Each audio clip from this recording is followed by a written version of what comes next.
By the way, I just forgot. Ramadan Mubarak to everybody out here. So let's start off just to give you guys a quick introduction once again. Assalamu alaikum everybody. I'm Maz. I got a top in Pakistan distinction in computer science back in 2023. And this is officially the start of our paper number 2 classes. Now we would be conducting 3 paper number 2 demo classes for all those who just want to have a look at how we are conducting the classes.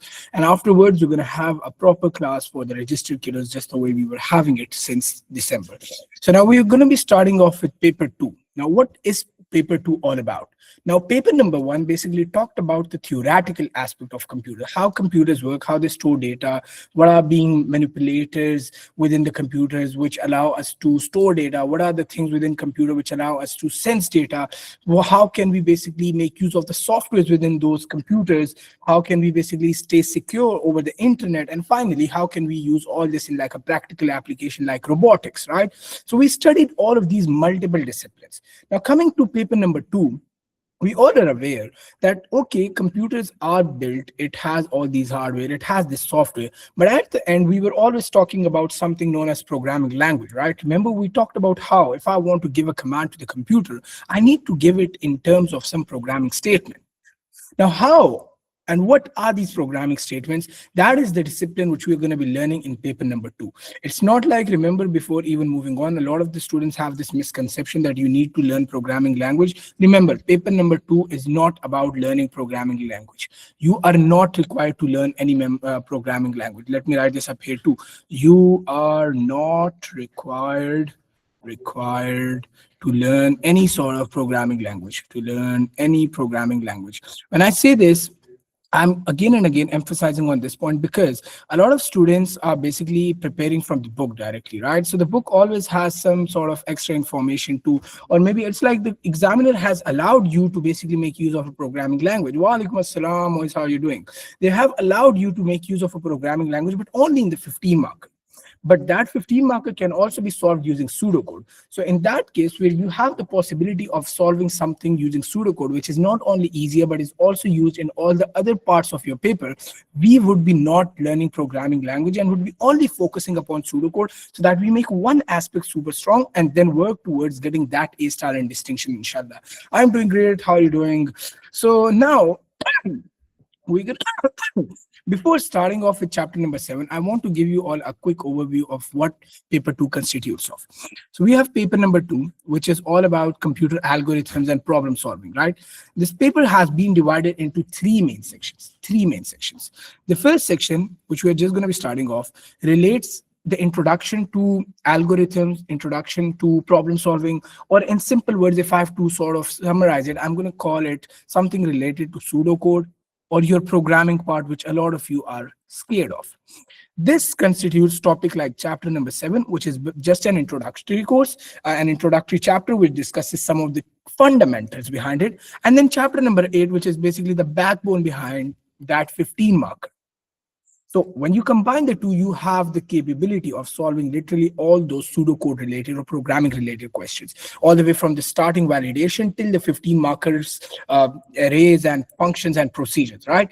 Then we have the second part of paper number 2, which basically includes a topic related to how you can store data, right? Or how you can write a sort of command or some program, not programming, those some sort of computer statements which can allow you to analyze data, fetch data, or maybe you would have heard this term of data science, right? Data science. So like what's happening in data science, you're modifying data, you're playing with the data, right? Basically. So we're going to be having a small introductory chapter on that too, where we're going to be learning more about databases. How does your computer store data? How is the Google server in California storing all of your emails and passwords using which you just logged into the computer or logged into this Google Meet session right now? What's happening? We all have such sort of databases, and now we're going to be looking onto how those databases work, how it can store data, how it can modify the data, and whatnot. And all of that thingy would be discussed in the topic related to databases. Now, this is super duper easy, not difficult at all, like literally the shortest and the most easiest topic out there. Chapter number 9, databases. And then finally, the third topic behind this entire course would be something related to circuits. Now, if you remember, I'm not sure though, but if anybody of you were also there when we took the first class of this entire course, chapter number one's demo class, I told you that a computer is basically a combination of different sort of circuits, where each circuit could either have a value of 0 or a 1. 0, 1, 0, 1, and whatnot, right? So zeros and ones. So when I say that we have the value of 0 and 1, this means the computer is basically a combination of multiple circuits. But now these circuits are given some sort of function, right? It's not like I just connect different wires and I say that I have a computer. It's like each circuit is being modified and connected in a way where it has been provided with a specific function. Now, when we have such a function, we need to know what basically is that component within that circuit which gives it that function. And we gave those specific sort of components special names like gates. And all this combination of such gates and logic circuits are basically going to be discussed in chapter number 10, which is going to be related to logic circuits or logic gates. Now, this is also one of the easier part of paper number 2, chapter number 10, and these two topics are literally like a lot of you would have at this point even studied everything, even though you might be understanding them a bit not up to that mark, and you might be facing some sort of problems within it, but it's sort of pretty much very easy, just the way Sanan mentioned that these are like free marks. Yeah, exactly. So now the thing is, these two topics, databases and your topic relate, or perhaps let's change it to yellow. Yellow would be better. Databases and logic gates. These two are relatively the most easiest topics out there. You can literally cover them in 3 to 4 days, and it's super duper easy. And they are also very short. But now the problem or the catch here is that in your exam, you will only be getting 2 questions on this. 2 questions, one on each. One on each. So in all the paper number 2 exams you're going to see, even if you want to just open up a paper at this point, you want to just look onto it, you're going to find out that there will be 1 question on databases. Yeah, we would be inshallah starting off with chapter number 7 and 8, but this is just an introductory course. So in the next 3 classes, perhaps even from today, we would be starting off with chapter 7, and then for the registered students, it's going to be chapter 7, 8, and then towards the end of the batch, we're going to cover chapter 9 and 10. So these are thingies which we're going to cover in the mid or late March part. Our main focus throughout this course would be chapter 7 and chapter number 8. Now, how many parts, that's a different story, but relatively this question is going to be of 7 to 10 marks, not that long, and it's really very, very easy. Don't worry, we have covered all sort of questions, and it's not that difficult. It's really very easy, to be honest. Now, the main thingy, the difficult part, comes in chapter 7 and chapter number 8. This is something which requires effort. It requires consistency. And I'm telling you, if you want to learn chapter 7, if you want to learn chapter number 8, the way you want to do it, you need to stay consistent, firstly, because the thing with these coding and these pseudocode algorithms is that if you don't practice something, you're going to forget it. So you need to be consistent, you need to practice regularly, and you need to be a believer in yourself. These 3 are the most important qualities you need to build into yourself if you want to work towards getting that good sort of an A star in your exam. Samraj, you can reach out to me later on and then we can have a talk on it. So now if we have consistency, if we have the practice ambitions, and if we are a believer in ourselves that we can do it, then I'm telling you, you all can easily do it. It's not that difficult. If I can do it, why not you? That should be the mindset. And now chapter number 7 and chapter number 8 are things which students usually find very difficult. Now, how this course would be structured is, for those who aren't a part of our batch, we're going to start off with the concepts first. We're going to learn each of the concepts slowly with full understanding, that you understand what's the reasoning behind every code. Now, a lot of students do not excel in paper number 2 because they are like, let me open up the book and let me just memorize how does bubble sort or linear search work. Now, learning, like, you can even think about yourself at this point. How many of you are literally here who had just memorized the bubble sort code, but are not aware of why we do that -1 after the loop? Maybe a lot of you would be in that case. Now, if you are in that case, then that's a problem. Why? Because if you want to ace these difficult sort of questions, you need to have the main understanding. You need to have the concept. And that's the whole purpose of our classes. We're going to teach you the concept, and then we're going to have 1 class every Sunday where we're going to try to implement those concepts in some real sort of a question to teach you how to do it the right way. And alongside that, we're going to give you some practice questions which you need to solve over the week. And definitely, if you do those practice questions, if you're consistent with live classes, and at the same time, you're a firm believer that inshallah, you're going to do it with the help of Allah, inshallah, no one can stop you from getting that distinction. So this is just a quick introduction to paper number 2. You're going to have somewhat around 9 to 11 questions, and it's of a perfect 75 mark variant, just like paper number 1, which basically means that it has a perfect 50 percentage in your total grade. So you can't miss out on this, and if you miss out on this, you're basically cooking your own self. So yeah, so now this was just a small short of an introduction, and now we're going to start off officially with chapter number 7. Now, chapter number 7 basically is about algorithm design and problem solving. Algorithm design and problem solving. Now, before moving on to any sort of complex terminologies, I want to first of all define the topic. What does the word algorithm mean? What does the word design mean? What does problem solving mean? That's the main point, right? Algorithm in computer science basically refers to a term that specifies a set of actions. So when I say that you need to write an algorithm or you need to talk about an algorithm, remember, algorithm basically refers to a set of steps. So if you don't do these steps, you are like basically not able to implement a code. Or like basically when we say that algorithm design, we are basically talking that this specific, exactly Sanan, this specific topic will be teaching us how to do a specific job step by step. So if I did give you guys an example, if let's say I tell you guys, can anybody of you please tell me how can we make, let's say, a burger? So I can say steps to make a burger. What would be the steps to make a burger? Now, I'm not in a live class where I could have literally brought some buns and stuff, but like, let's assume we are in a kitchen right now and we want to make a burger. What are we going to do? We're going to first of all get some buns, right? We're going to come to PDLC later on though, but yeah, we're going to grab some buns. Bilkul, we need to get some buns. Grab 2 buns. Okay. Then at the same time, I would be like, okay, the second step would be that I have 2 buns with me. Now I need to fry the chicken, right? Because that's the main thingy. So I would be like, the second step would be fry the chicken piece, which I might have in my refrigerator. So I can say fry the chicken piece. The third one would be like, okay, till this, what do we call it?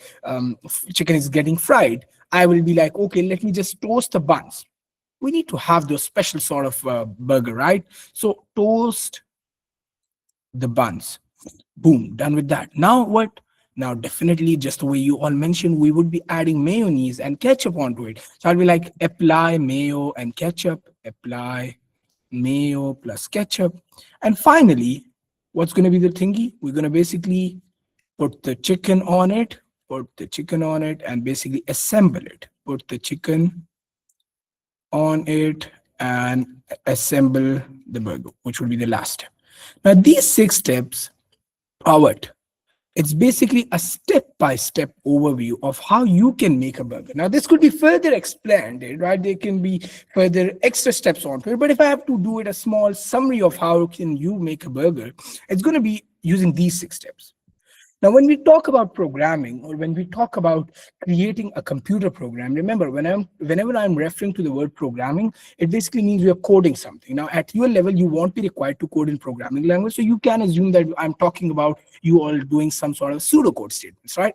Now, if at this point, I ask each and every one of you, how to create a burger, you'd be like, okay, we're going to follow these steps. And now what are these steps telling us? It's basically a step-by-step overview or perhaps a step-by-step action guide onto how I can get that perfect burger at the end.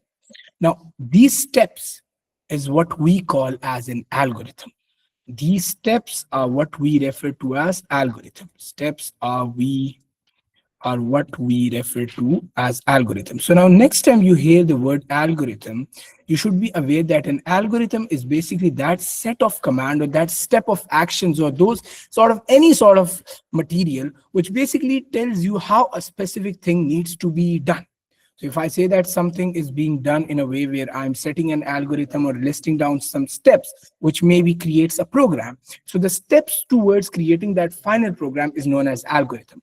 If I say that, okay, I need to create a burger, the steps which are required to create a burger are going to be known as an algorithm. So it's not like we usually denote algorithm to be something really, really associated with computer science, but the main logic behind this algorithm thingy word refers to how they are basically steps.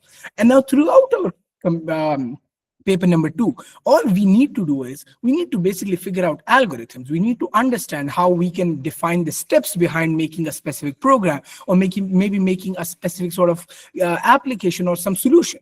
But it's not only algorithm. As alongside the designing of algorithm, there is also one other important thingy, which is problem solving. Now, the biggest problem, or maybe the biggest high quality feature of a programmer would be that they're given a specific problem and they can figure out a solution to it. So like if I say that out of nowhere, we are working in a kitchen, and now I say that, let's say we don't have the a special sort of sauce available, right? So let's say I need a specific sauce, like say that Abdullah Sayed is making a burger for Ahmed Anwar. So Abdullah needs to have that Thousand Island sauce, but he doesn't have that sauce with him. Now, what is he going to do? Is he going to leave it that way? No, because he's a smart person. He would be like, let me create a different solution to it. So he's going to basically solve the problem of having no sauce by basically mixing two other sauces. Maybe he might mix mayo, ketchup, and add some sort of extra, what do we call it? Some sort of sauces, if any, available, or maybe add some sort of chilies onto it to basically make a new sauce out of it. And now what basically happened was that Abdullah Sayed tried to solve a problem. Now, throughout paper number 2, whatever we are doing is, we are basically, our main focus is upon identifying a problem which would be given to us in a question. So we would be always given a problem in the question. We need to solve that problem. And how are we going to be solving that problem? For that, we would be writing an algorithm. So chapter number 7 basically talks about how you need to first of all look onto a specific problem. You need to come up with a solution to it. And that solution would be implemented using an algorithm which you are going to be writing in what? This algorithm is what we will be writing in pseudo code. This is the whole summary of how chapter number 7 is going to work. I hope now you are aware of the wordings behind why this chapter was named as algorithm design and problem solving. Now, the thing is, if I want to create a program, let's say you all would be aware that this platform where I'm basically teaching you, or maybe this platform or my initiative of doing this is basically given the name of Code Catalyst. Okay, we call this initiative of ours when I'm teaching computer science to you as Code Catalyst, right? My Insta is Code Catalyst and all that stuff. Now, when I say that I have a platform with the name of Code Catalyst, but the problem is I do have a platform, but I don't have an application for it, right? So if I, let's say, want to create an application for Code Catalyst, and I say that I want to create an application for this or create a mobile app for it. So is it like, let's say I'm currently doing my computer science bachelor's at LUMS, right? So if I'm studying computer science at LUMS, this means that, okay, I am being introduced to those actual programming languages. So maybe I can directly start with coding. Is it like if I'm a programmer, if like anybody of you are doing some sort of programming, is it that you need to directly jump onto that specific IDE? You guys studied this in paper 1, right? IDE, Integrated Development Environment, where you write the code. So is it like if you want to create something, you're going to directly jump onto an IDE and you're going to start with coding? No.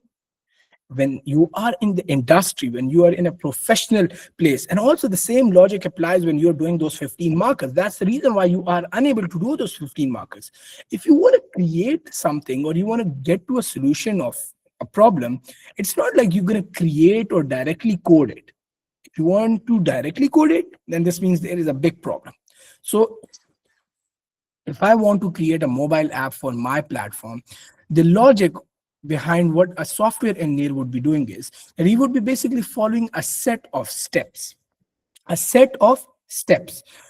this specific set of steps are what we call as programming development life cycle. So I say that a programmer needs to go through a specific set of stages before the final application is created. So let me just write this up here. A programmer needs to go through a specific set of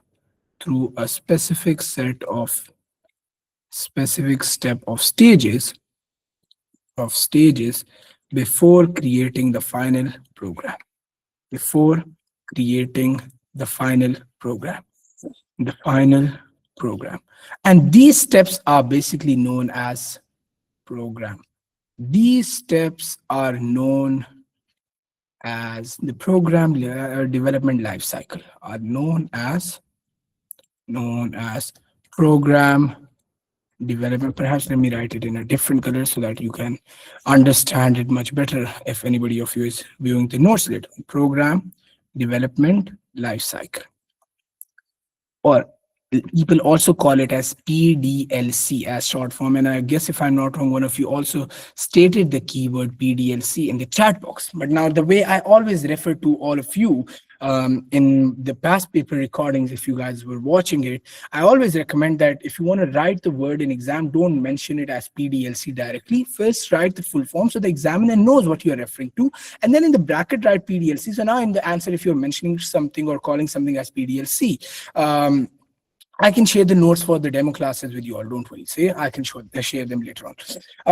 Apart from that, for those who are registered, all these notes are available on your platform, so you can just view them whenever you want to. So program development lifecycle, or PDLC, is basically the steps a specific programmer would be taking. So it's not like I'm just going to wake up, I'm like, okay, hey, I'm very, very happy because I want to create my app, and I'm going to rush to my laptop where I might be like, okay, let me start coding, blah, blah, blah. I'm so happy. Yay. It's not like that. There are a few steps you need to follow. What are those steps? Those steps are known as program development lifecycle. But now we're going to look on to what are those specific sets. So remember, whenever a computer programmer needs to create a specific application, the first thing, the very important, or perhaps the very first action which a programmer needs to take is basically analyze a problem. We call the very first stage of PDLC as analysis. Analysis. And that, oh, perhaps thought I left bigger than so we have much more space. Analysis. And this analysis is basically my stage number one. Stage one. What is analysis? When we say that, let's say I'm going to be, if one of you is being assigned by the duty that, okay, Moiz Mustafa, you have been assigned with the duty of basically analyzing what's the rate of cars prices going up and down in Pakistan in the last 6 months. So you're going to do what? You're going to understand what the problem is, what data we have, what do I need to do? So like you need to be like, okay, I need to look onto this website, I need to do that, I need to do that. You're going to be thinking about what the whole problem is. You need to, first of all, whenever you want to create a program, whenever you need to do something in computer science, whether it's solving a problem or no matter what you are trying to do, you always need to, first of all, analyze it. Or basically, when we say analyze, you need to basically clearly define the problem, which means you should be aware of what the requirements or what the specifications of that specific thing is. So I'm going to say clearly define the problem. Clearly define the problem so that you're aware that, okay, what I need to do. Now, this problem could be anything. Like, let's say in this case, I don't have my application, which means that I cannot, let's say, create a mobile phone where, let's say, if people do not have access to a browser, they cannot look onto my notes. So that's a problem. So now you understood that, okay, I've clearly defined the problem, then I need to create something which basically caters to having my notes being on an application. That's a problem that is which you need to now solve right now. And what this also means is that I'm basically specifying my requirements, right? So I can also call it as requirement specification.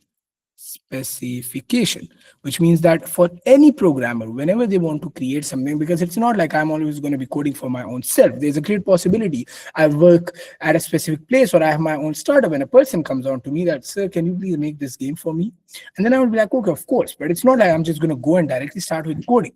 I need to first of all understand what the game requires, what that application requires, what's the problem going to be. And I'm going to require mentioning what the requirement specification would be, such as we might need to have login portal. So like I might say that I might need the login for registered students. Then I might say that there should be a place to have my lectures. Then I should have notes. So I need to basically, first of all, make a model as to what the program should include. That is something which you do in analysis. Now, all of you who are unable to do those 15 markers are because you do not analyze it. You never define the problem. You never get to know what you are required to do. You directly like, let me declare it. And that is where you basically lose those marks. So always start off with defining the problem clearly. Now, once you define the problem, what you need to do is you need to use a concept known as abstraction. use abstraction. But now, before you all are thinking what complex sort of terminology did Sir just brought again, what is abstraction? So remember, abstraction is basically a sort of computer science concept where you need to only focus on what matters, which basically means focus on what matters. Focus on what matters. So for instance, if I am creating an application for, let's say, my platform Code Catalyst, where you are expected to have a login, you have a section for lectures, you might have a section for notes. Is there any sense of, let's say, creating a game within it? Maybe doing coding for, let's say, game. Now, if I'm coding it, definitely I can code a game inside it too. But is there any requirement of that? No, right? So whenever you're trying to do code, or when you're trying to solve a complex sort of a problem, remember, always use abstraction, which means that always try to see what you need to focus upon. A lot of the times people do not use abstraction, and rather than focusing on what matters, you are literally going into useless stuff which you're going to think you are going to get marks for, but it's not going to help you at all. So if a program does not ask you for something, don't write about it. Use abstraction. Just like that. Now this point is again for those who are unable to do if those 15 markers the right way. And the last point would be, which comes under analysis, is that use decomposition. Decomposition. Now what's decomposition? So like, let's say I have now the task of creating a whole application which needs to solve a specific problem. It's not like, okay, I've analyzed the problem and I'm just going to get to coding. Now, this problem could be very big. It could include login, it could include lectures, it could include notes, it could also, let's say, include a live classes section. Now, is it like I'm going to start coding, I'm going to do coding of all of them at once? Is it like I'm going to do all of them at once? No, right? I do them sections by wise, section.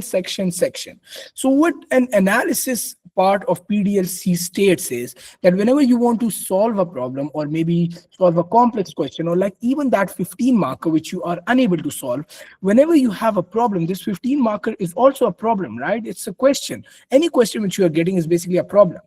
Always break that down into smaller chunks and look onto each section differently or separately. You all are not doing this. I'm aware. If you are doing it, 15 marker would have been easy. But if you have a 15 marker, we're going to look onto this later on in chapter number 8 too. Always break a bigger problem into smaller sections. So like I might be like, okay, I need to make a program with the name of Code Catalyst. So I can't start coding immediately. I'll be like, okay, let me create a different code for the login part. Okay, this is working. Now let me create a different section for, let's say, lectures part.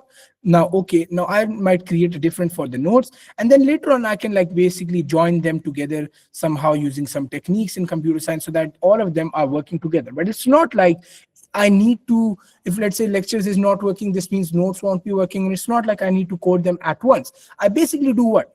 I basically divided the whole thingy into smaller parts. And now when I break the problem into smaller parts, it's very easy for me to identify what I need to do. Break the problem into smaller parts. So it's another example would be how if I say that, let's say I have to create a specific sort of a model, or like the same Google Classroom which you are looking or taking the class right now at. This might be a problem which you want to create, an application which you want to create, or a problem you want to solve. So now let's say you want to create something just like this. Now the biggest problem would be that firstly, you might do analysis, you might understand what the problems or the requirement specification is.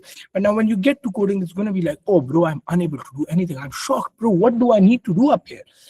That's really difficult because you have so many things, all the way from recording to live classes to your messages to your this recording being stored to like your voice being converted into something which I can hear and my voice coming to you guys. All of these are separate sort of modules.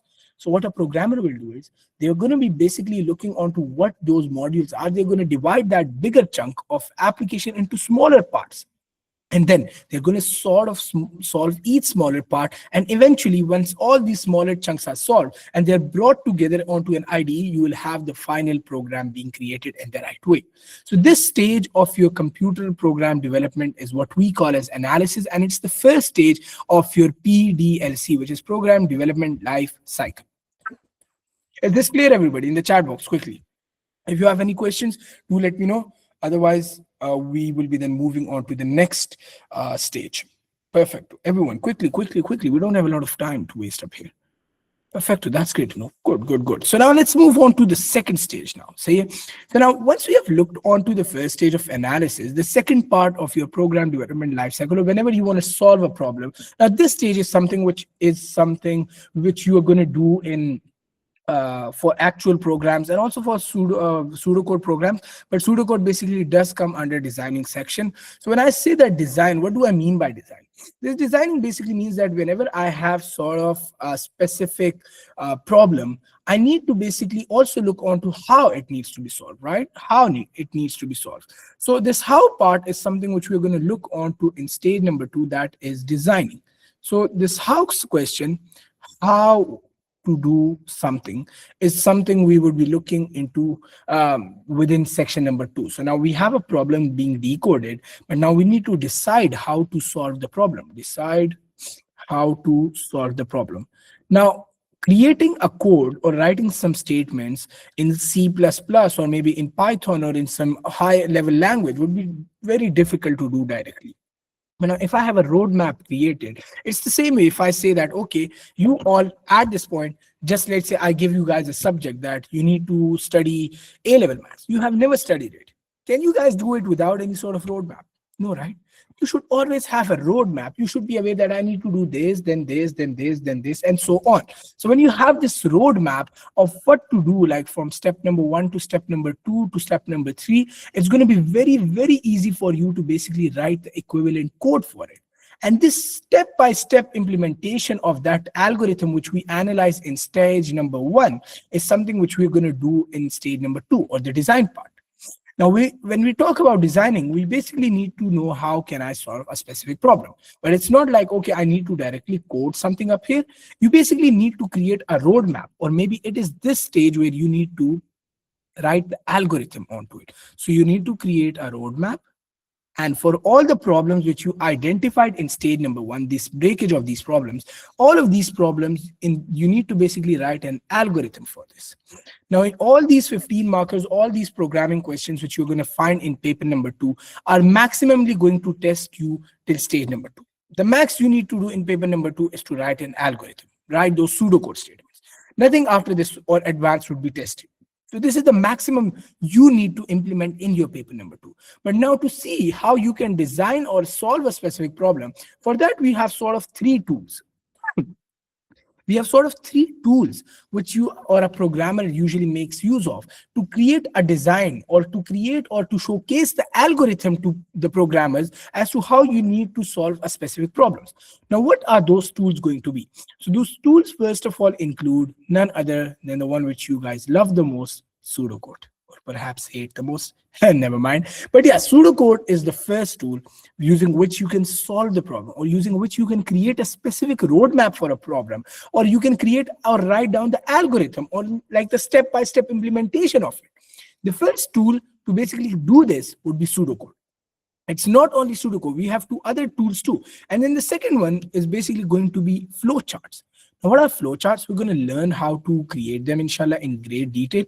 But flowcharts basically refer out to an action like this. So like if I have to sort of give you guys a short summary of it, it's basically something like where you need to create boxes to indicate what's happening. So I might be like, okay, box number 1, get a bun. Okay, so we get a bun. Then the next step would be toast it. Okay, step number 2 done. Step number 3 would be add chicken. And then step number 4 would be eat it. So let's say if I basically created, this is also what?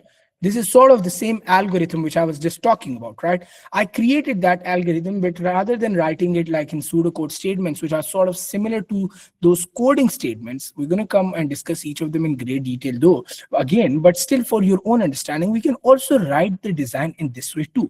Now, why am I creating these boxes? How are these boxes created and all that stuff? We're going to discuss them, inshallah, later on when we individually discuss all of these tools separately. But for now, just get the idea that these tools are eventually used to basically solve the problem or to create that algorithm which I need.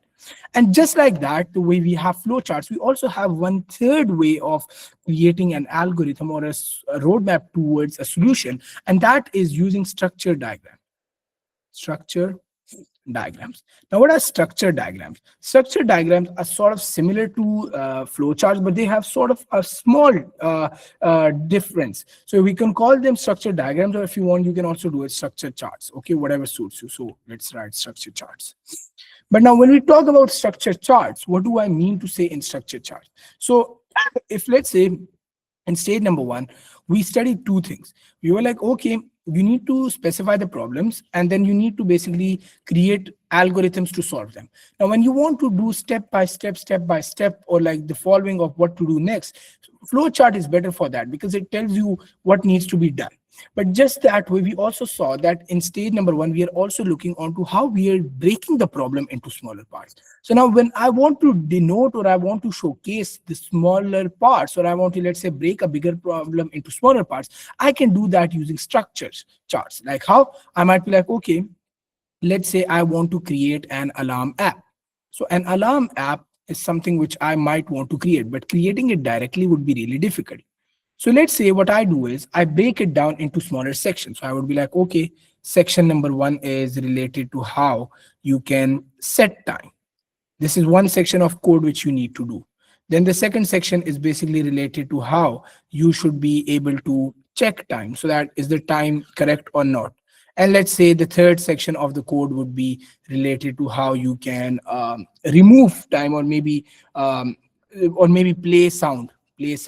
So now if I have to write code for an alarm app, directly getting to coding would be really challenging. I won't be aware of what to do. But now if I break it into smaller chunks, like, okay, I need to write code that sets the time.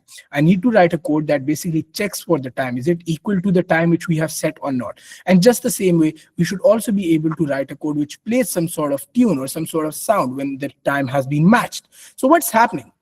It's the same implementation, but I basically created a practical design of it, which tells me that if I have some program, I basically broke it into smaller chunks. And now I need to deal with the algorithm for each of them separately. Maybe write algorithm for this, for this, for this. And eventually, if I merge all these algorithms together, it's basically going to be the algorithm for the alarm app.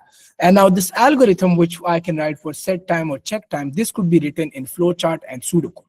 But this model, which tells me that how something is being broken into smaller chunks, is something I can do using structured charts. We're going to discuss all of them in great detail, but this is basically the whole purpose of the second stage of programming development lifecycle.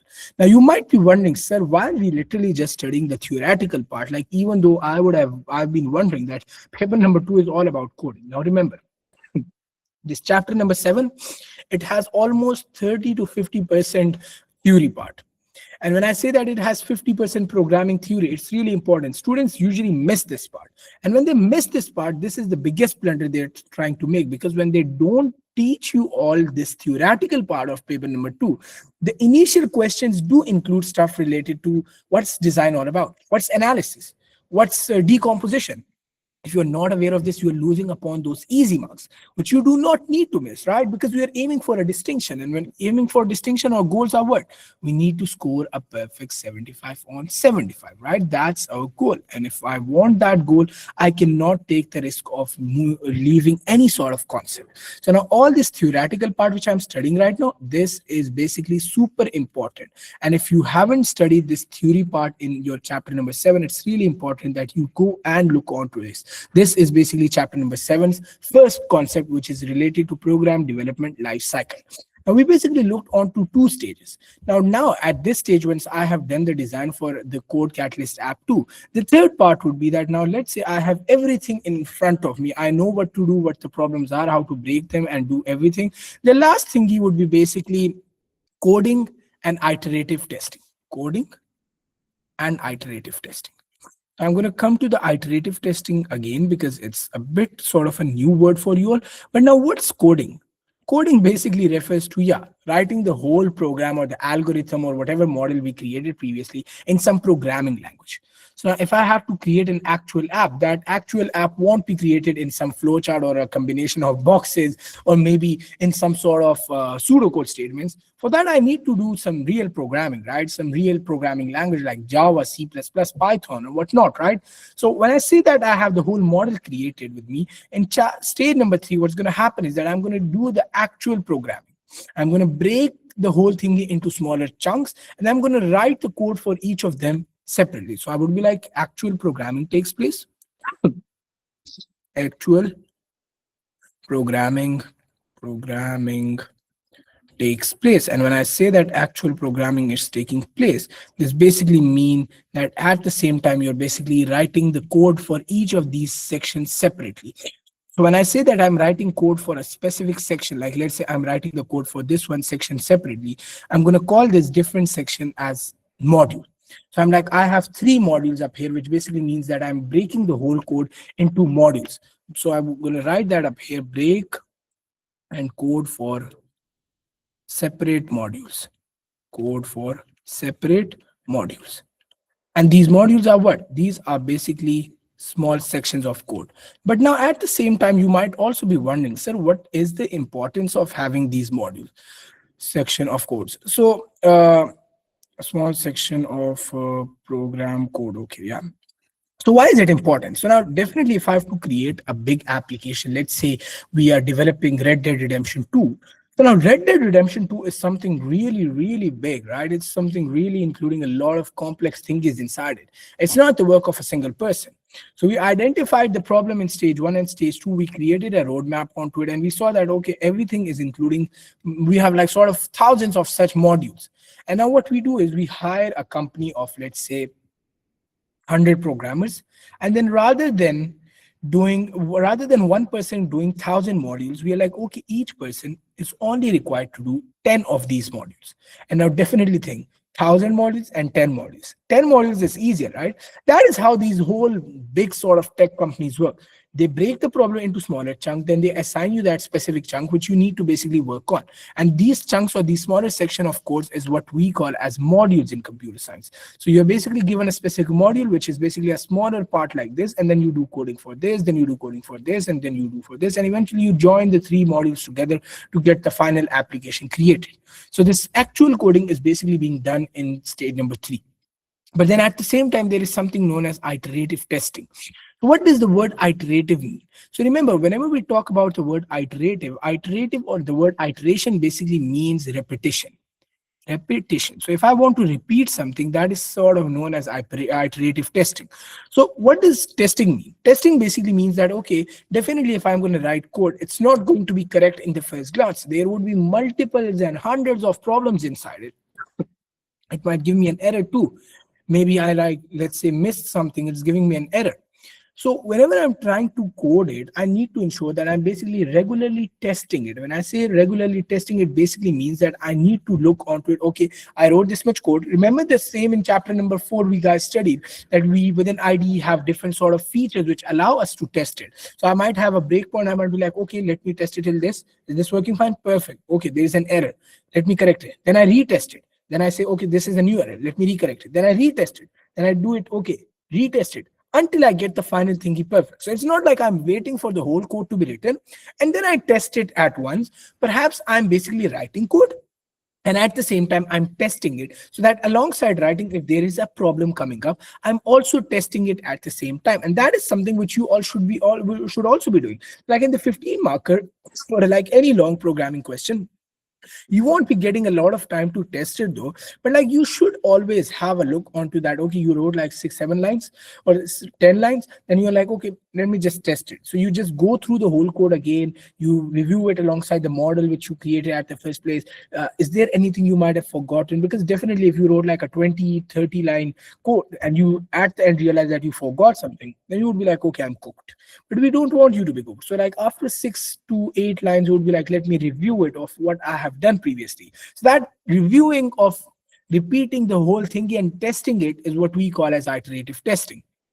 But iterative testing in the world of computer science would basically mean testing, then fixing, then retesting until each module works. So it's going to be like testing followed by, like, let's say you wrote some code, you tested it, there are some problems, then you fix problems, then you retest it, test again. And you keep on doing this until each module works.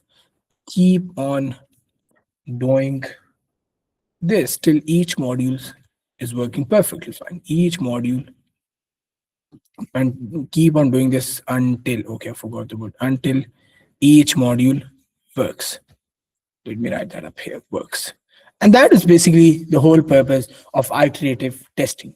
And that is basically the third stage of your program development life cycle. Now, if I want you to create a program, you're going to start off with stage number one, you're going to move to stage number two, then you're going to do the coding. And at this point, you have some sort of an application already created. And you might be wondering what's the next step going to be. So now once I have written the code, it's always important. And the same concept is also going to be taught again to you. And whenever you write code, there are multiple ways that there might be an error in it. So you need to ensure that the next stage is basically testing it. So like let's say I give you guys a specific question that you need to write a program which adds two numbers. So you would be like, okay, let me write it in a way where I'm going to be taking two integers from the user. I'd be like, okay, tell me integer number one, tell me integer number two, and like I'm going to just add them, right? So like int one plus int number two. That is what will be in your mind at this point. But what if I say that rather than inputting number one or giving the computer the value of number one or any number, what if I input A? And what if I input B? Now, what is A plus B? A computer might not understand this because this program was created for numbers, not for letters. So in this case, there would be an error. But if the error was not specified or something, you might not be able to know what happened and maybe your computer crashes. So to basically prevent such sort of cases where there is a possibility of the program to be crashed, we always keep the fourth stage in program development as testing, where you basically tested with different sort of data. And what types of data, we're going to study that in chapter number 7, inshallah, within the same topic. We're going to look on to how we can basically test the data using different sort of data types, and basically, in simple words, test the whole programs with different test data to ensure everything goes along the plan. Test the entire program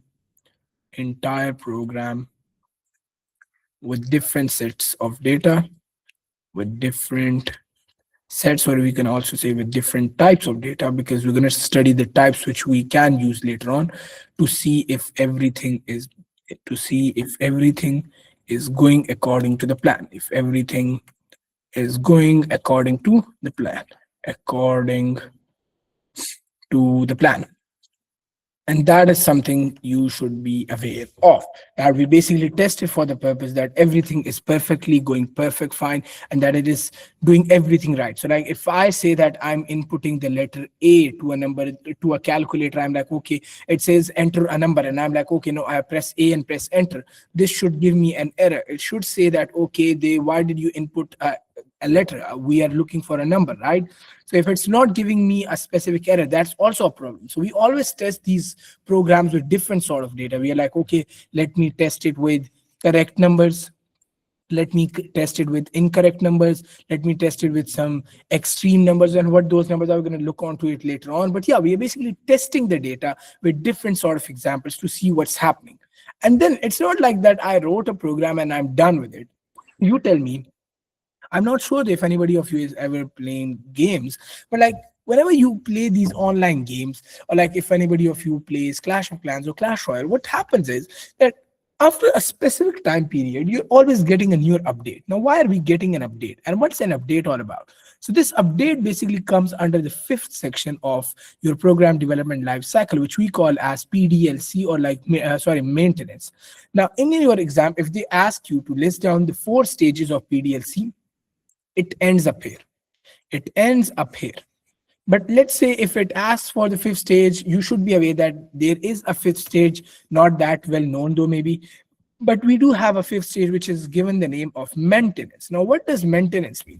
Maintenance is basically that part of your computer program development journey where you basically need to fix the bugs, and like after you release it, if let's say there are some sort of errors inside it, or you want to update a specific feature, or you want to adapt it to, like let's say originally I created the program which was working only on, let's say, Windows computer, but now I also want to launch it on MacBook or like Mac OS. So I might need to adapt to user needs or maybe make some changes after it's being released. So that's done within the stage 5. So I'm going to say that after release, if I want to fix bugs, what are bugs?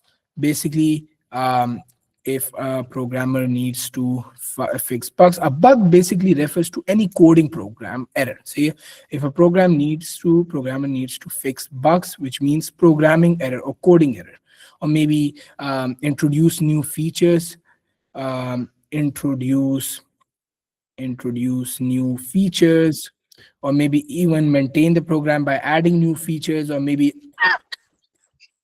ensuring that, what do we call it, we need to adapt to user needs, or adapt to user needs. So that is something which you need to do using the stage number 5 of PDLC, which is maintenance. So bugs is basically your coding error. So that if you look onto this later on your notes, you are aware that bugs are coding errors. And now after this, whenever I refer to bugs, or I say that there are some sort of bugs in your code, you should be aware that I'm talking about coding errors. And this basically marks the end of your program development life cycle. This is something you all need to know, because a question can come upon this. But I've sort of broken down how you need to write a program in the right way. Now you need to, even though it might be a 15 marker, you need to implement analysis and design part no matter what happens.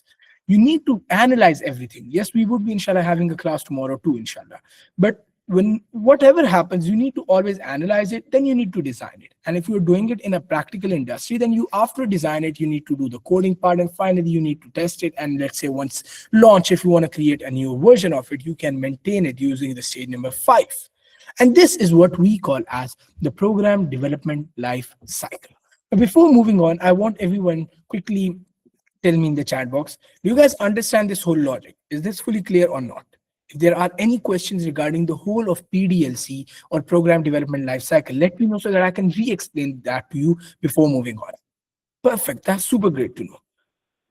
All right, that's good. That's good to know that everyone understands what we are just discussing. So now we have discussed program development lifecycle. Again, similar point. You're gonna have theoretical concepts in chapter number 7. Almost 50% or like 40 to 50% of it is totally about what do we call it, theory. So please don't take theoretical part light. It is really, really, really important. Samajh gaye? So now once we have looked onto program development life cycle, now what we need to do is we need to basically understand how you can basically break a problem and basically solve it. So we can have program, how do I basically create a solution to it? So like every program which I have in computer science, no matter what I'm basically creating or what's happening, I'm always going to be decomposing a problem, right? The way I just mentioned. So like if I'm on stage number 1, I need to do what? I need to figure out what the problem is, or like decomposing a problem. So if I want to decompose a specific problem, or I want to do, or I want to solve a specific question, how am I going to do it? So for that, whenever I want to decompose a specific problem, I look onto 4 things. So if I want to solve a problem, I want to look onto what the problem is. I need to look for 4 things. Number 1 would be, what are the inputs going to be? What are inputs? The same thing is the same inputs we had in chapter number 3, something which the user gives to the program. Say anything which you are telling the computer, any data that is going from your side would be an input. Just like that, what would be the opposite of input? Your output. Or maybe if I want to define it in a much better way, I can say that what's going to be the process upon that input. So definitely you want to follow some actions on those inputs, right? So I can say the processes, or those processes which you're going to make sure the input goes through. And once you get those process data, what do we call the final answer? We call it to be as output, right? And just like that, it's not only, a lot of people would be like, okay, you have input, you give something to the computer has a CPU inside it, the CPU does something with it, and you get some output. Okay, that may seem to be the most realistic model, but in reality, we have one extra step too. And that is, if I get this output, I also need to store it somewhere, right? What if I want to store it somewhere in the memory? Remember chapter number 3, we were talking about hard disk. If I want to talk and bring something into the hard disk part, how am I going to do that? So the 4th part of always solving a problem would include about how you need to store it, or basically that part related to storage. So now whenever you're looking onto a 15 marker or like any complex question, always first identify the inputs, processes, output, and storage. Identify these 4 factors. Identify these 4 factors or characteristics or components before solving a question, solving a long question. And when I say a long question, I basically mean to say something like the 15 marker. So people are relatively jumping onto the question directly, where you need to basically first identify what you are giving to the program, what values are being expected, what processes do you need to follow on those inputs, and let's say, do you want to store it somewhere? When we talk about storage, we mean to say about some components like arrays or like files. We're going to discuss them later on. But for now, all in chapter number 7, we are only going to be talking about the first three parts, decomposing a problem. So now we're going to look on to how, if I want to create an algorithm, how can I create an algorithm? So for that, we have studied three methods, right? Structure diagrams, flowcharts, and pseudocode. So now we're going to discuss the methods to creating a solution. Methods, methods to a solution, create a solution. So we saw that we have three methods. We're going to start off with structure diagrams. Then we're going to shift towards pseudocode. And in the very end, I would be doing flowcharts. I won't be doing flowcharts at the start because even though it's way easier, but I have seen this, that in the last batch, when we were doing some practice questions for flowchart, they were including the concepts of pseudocode. And because you haven't studied pseudocode, students were unable to do those questions. So what I'm going to do is I'm going to take flowcharts to the later end of chapter number 7, so that once you understand the basic fundamentals, when we do flowcharts, the benefit you all are going to get is that you will be able to do those questions later on, which we're going to do on a random Sunday, inshallah, much better way. And then you can have a better understanding of how to basically implement a flowchart in a specific question. So when I talk about structure diagrams, what are structure diagrams? It's the same model which I just discussed with you. You basically have a top-down design in a diagrammatical way where everything is basically following some hierarchy. So I can say that, let's say I have a specific sort of a model, like I can say, okay, let me draw it up here. I have, let's say, a model of, let's say, GPS system, GPS system. And in this GPS system, I might have something related to step number 1, which would be talking about let's say step number 1, and then let's say I have some other component which might be function with find direction, and let's say this one would be my direction, or like address or something like related to my direction. So if I'm making a GPS software like Google Maps, it's going to include stuff related to my directions. And then if I, let's say, have find direction, it could be further broken to into two parts, city, or maybe perhaps if I even simplified and I give you guys the same example of the alarm one, because that's going to be way more easier rather than GPS at this stage. Isko hum baad mein kar denge. But now if I give you guys the same example of the alarm app, which I was just trying to create, in that alarm app, we can have multiple smaller sections. And every program, to be honest, could have multiple sort of smaller sections. So I can say that one could be to set alarm, just like that. Though I also discussed the second box to be, I guess, checker time, right? So yeah, we can have the second one as something like related to checking the time. So check time. And just like that, we might have the third one related to how, if the sound is being played, or like, even if I don't include that, we can also talk that the third one could be related to removing an alarm. That's also something which you can do using an alarm, right? You can set an alarm, you can check whether it's time to play the sound, or you can remove it. So now if I say that I want to set an alarm, what are the sub parts which you can do within setting an alarm? So if you want to set an alarm, you can basically do two things inside it, right? You can basically set the time as to when you want the alarm to be set, or you can basically set the tone. So maybe you want to set the tone, or maybe you want to set the time. That is some subsection within a larger problem, right? So we have basically an alarm app, which is a problem. We break that problem into a smaller section of setting an alarm, checking time, and removing the alarm. Now, one of those problems of setting an alarm could be further broken down into two parts, setting the tone and setting the time. So now if a programmer is solving this code, what they're going to do is they're going to first write code for this section, and then they're going to do it for this. Eventually, combining the two would get them to this section. Then same would be applied for the other three, and combining all of them would get them to the final application of an alarm. Just like that, if I want to remove an alarm, it can also have smaller sort of features, like what? Maybe I don't want to turn an alarm for now. So like I can turn off the alarm, right? I have like maybe even at this point, if I show you from my phone. So for a moment, let's see. If you see, this is my alarm application. It has like so many of the alarms, and they are basically turned off. So I can either turn off an alarm. So I can say like, okay, turn off. But if I want, I can permanently delete that alarm too. So I can remove it too. So what happened is I basically created a model of a top down design. I have something at the top, and then that is basically broken down into smaller chunks. So I'm basically making a top down design, which is basically following a hierarchy model, where we have something at the top, which basically is the most superior or the most highest thing, which is basically my alarm. And then below that alarms, we have basically three most important things: is setting alarm, check time, remove alarm.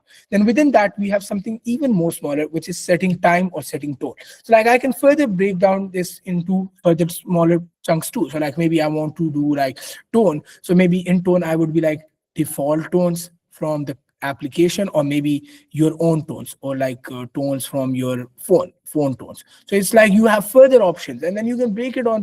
And the best action which a programmer can basically make use of is that they divide the program to such an extent where it's literally super easy to code even the smallest part, so that when you go layer by layer, it's really easy for you to solve the problem. Now in exam, you need to make such diagrams. You will be given, like, let's say you want to create it for an alarm app, and you need to make these problems like this. You need to break it into smaller chunks. Now it's something related to how you process it. You might be like, okay, I want to create a GPS. Now what can a GPS do? It can get my location.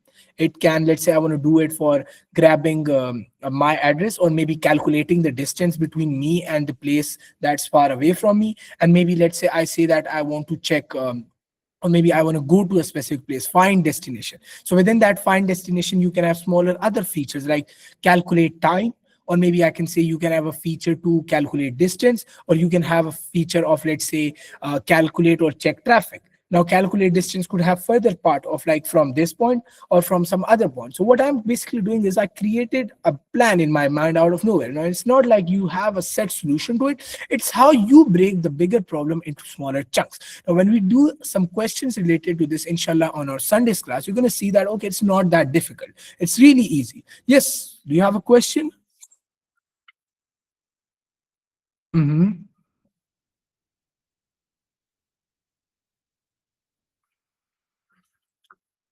What should I tell you? Just write the whole question, then I can basically get to you on it. Say, so now if I have to basically define this structure diagram, a structure diagram is what? It's a top-down design. See, it shows a top-down design in a diagrammatical form. It shows a top-down design, a top-down design in a diagrammatical form, in a diagrammatical form. And this diagrammatical form basically follows what? It basically basically are following a model which is basically hierarchical. Say, so this or these structure diagrams are hierarchical. These structure diagrams are hierarchical. And when I say that they're hierarchical, this basically means that if I create the same model for a company, it's like maybe this thingy is my CEO. Under the CEO, let's say I might have a CFO, I might have some other chief management officer, let's say, and I might let's say have a director. And then below that director, I might be like, okay, some managing director, some general manager, and within that I might have some engineer, and then below that I might have someone who is just starting off, and blah blah blah. So it's basically a hierarchical model. There is a proper hierarchy where everyone is basically having some sort of command over the other. So like if I, let's say, do not have the alarm, this means that there will be no tone at all. But if I want the set alarm to be created, I need to have this, and this creates this, then this, combining all of these basically creates this. And this, when we create a model in this way, which basically solves a specific problem, that is what we call as a structure diagram. That is everything you all are required to be aware of. But if I have to generally create a general form of it, if I have to create like a general form which you all can use for whatever question that comes in your exam, always remember this general form, not forms. And you can literally create anything out of it.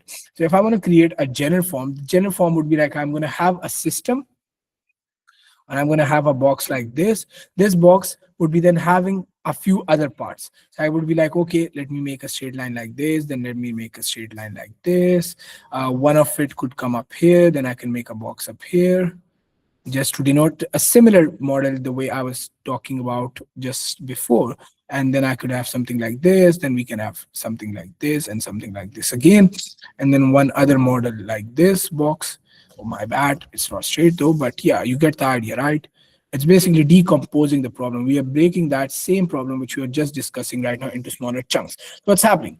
We have a system, a main system, and that system could be divided into smaller chunks. So I can say that I have subsystem 1, subsystem 1, and I can have subsystem 2, which are basically two of the most important features of a specific code. And then of each of those features, if I have subsystem of that feature 2, I can call that subsystem 2.1. Let's say a feature of, let's say, the second main important subsystem. And then I can also say that, let's say I have a subsystem 2.2, and let's say if this could be further broken out, it could be broken down too. But at your level, most of the exam questions would be maximum to this level. They might give you a scenario, and then they would be like, okay, what's the system? You're going to write the system up here, GPS. Okay, you have one function to be calculating distance, calculating, or like not calculating distance. Maybe I can say that you want to go somewhere, or maybe travel, and maybe current location. So this current location could be one thing which can directly tell you where you stand. And then if you want to travel, you can basically calculate distance of how much time it might take, or calculate time. These could be basically other features. So whenever a question comes up, it's not going to be related to something out of nowhere. It's going to be something related to something which is pretty much very well known. And then you just need to think about it, and you need to basically break that problem into smaller chunks like this. And that is everything you need to know about structure diagrams. So this is one way of how you need to create a design to a specific program, and you need to be a bit familiar with this. Inshallah, once we do a few questions of this too, you're going to be even much more familiar with the whole implementation of it. But yeah, this is everything you need to know related to the introduction of paper number 2, followed by PDLC and structure diagrams. And because it's 11:06, we're going to be ending the class today. At this point, this is everything for today. Now, to answer the question which you are talking about, please tell me about user-defined functions. So if you want to know more about that, because it's not you're going to inshallah study that later on within the course. So it's something which would be coming up in user-defined functions, right? User-defined functions. So that's something which is going to be discussed in chapter number 8. So inshallah, if you plan on joining our course, we're going to discuss that in chapter number 8, and then we could have a good idea about what functions are, what all that stuff are going to be. Everything related to that, functions, procedures, and all that stuff would be inshallah discussed later on. But before moving on and ending the class, I want you all to quickly, can you let me know, did you all get what we discussed in this session? Yeah, I can share the notes inshallah. I would send it just now. सब अच्छे से समझ आ गए ना, because this is the fundamental, and I hope that you all understand the main logic behind how you need to code it. Perfect, that's super great to know. Got it. Now, if anybody of you wants to join in for our official batch for the paper number 2, just like this, we're going to continue. The demo classes are only going to be till this Friday. The recording for demo classes would be inshallah uploaded on YouTube channel. After that, from Monday or perhaps from Sunday, ideally, because when we're going to have the past paper session, the classes will be only for the registered kiddos. No, we won't be, this course would be going on till the 1st of April, and inshallah the whole paper number 2 would be ended by 1st of April. But Samraj, you could reach out to me later on. I kar lenge, kuch kar lenge, don't worry. Say, so that is everything for today. See you guys inshallah tomorrow, the same timing, 10 to 11 inshallah. And if anybody wants to share this recording with their friends or someone else, with their classmates, they can definitely do. And also this community group is open for all. You can just add any friend of yours. And yeah, if you don't have any questions, take care everybody. That's it for today. Allah Hafiz. Allah Hafiz.